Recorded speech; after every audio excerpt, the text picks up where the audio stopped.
Hinold up ang isang tapsihan sa Lumban, Laguna. Ang armadong suspect pinagmumura ang mga empleyado habang inaapuran na buksan ang kaha. Nasa frontline ng balitang yan, si News 5 Mr. Exclusive, Gary De Leon.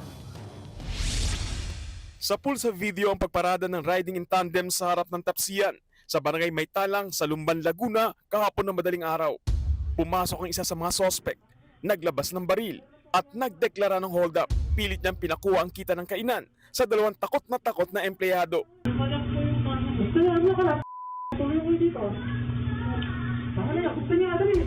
Walang tigil sa pagsigaw at pagmumura ang hold-upper. Sa gitna ng hold-upan, dumating pa ang isang lalaking staff ng kainan.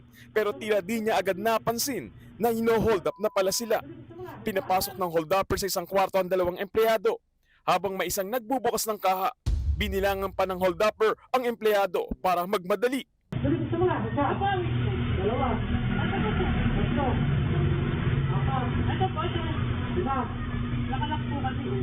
Tinangay ng hold-upper ang 13,000 pisong kita ng tindahan.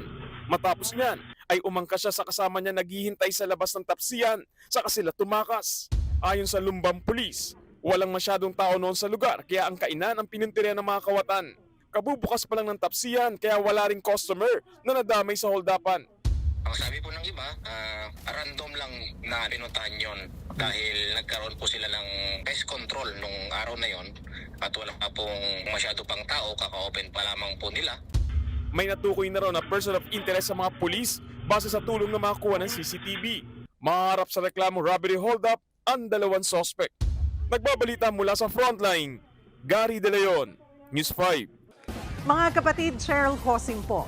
Maging maalam at may pakialam sa mga napapanahong issue at headlines. Mag-follow at mag-subscribe na sa social media pages ng News 5.